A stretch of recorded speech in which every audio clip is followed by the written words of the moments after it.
১ pound কেকের জন্য কতটুকু পরিমাণ ক্রিম লাগে? এমনকি বেঁচে যাওয়া ক্রিম কি ফেলে দিব নাকি সংরক্ষণ করা যায়? এই প্রশ্নটা কিন্তু অনেক আপুদের মধ্যেই থাকে। তো আজকে চেষ্টা করব আমার এই ছোট্ট ভিডিওটার মাধ্যমে আপনাদের সাথে এই নিয়ে বিস্তারিত আলোচনা করার। যাই হোক, এখন চলে আসি আমি মূল বিষয়টাতে। আমি যখন নতুন বেকিং করতাম তখন আমার হাতের কাজ একরকম ছিল। এখন আমার হাতের কাজ কিন্তু অনেকটাই বদলে গেছে। তো এই জিনিসটা মেইনলি আপনাদের যে ক্রিম নিয়ে প্রশ্নটা, মানে কতটুকু ক্রিম আপনারা ১ পাউন্ড কেকের মধ্যে ব্যবহার করবেন, এই বিষয়টা নিয়ে আমি প্রথম যেই উত্তরটা আপনাদেরকে দিব সেটা হচ্ছে, আমাদের একেকজনের হাতের কাজ একেক রকম হওয়ায় আপনার যদি ১ কাপ পরিমাণ ক্রিম লাগে ১ পাউন্ড কেকের জন্য, আবার সেম কাজটা করতে গেলে আমার কিন্তু দেখা যায় হাফ কাপও লাগতে পারে। আমি একটা কথার কথা আসলে বোঝাচ্ছি, যদিও বা ১ পাউন্ড কেক ফুললি ডেকোরেশন করতে আসলে হাফ কাপ ক্রিমে হয় না, এর একটু বেশিই লাগে। তো আমি যেভাবে ক্রিমটা নিই আমি সেভাবেই আপনাদেরকে একটু বলছি। আমি যেই পরিমাণ ক্রিম দেই কেকের মধ্যে কখনো আমার ক্রিম কম বা বেশি হয় না।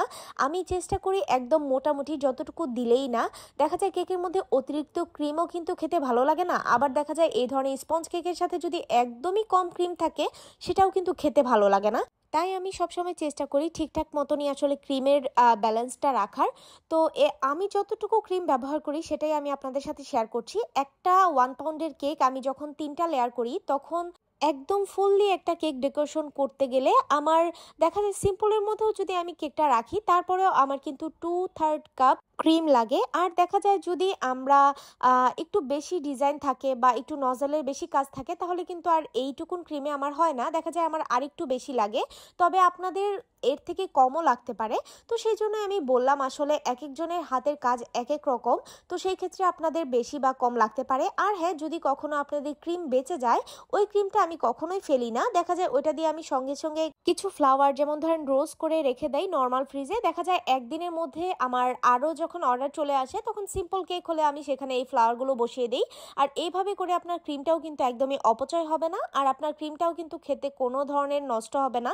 তবে আমি এই বলবো না যে ক্রিমটা আপনারা অনেক দিন ডিপ ফ্রিজ বা নরমাল ফ্রিজে রেখে সংরক্ষণ করেন।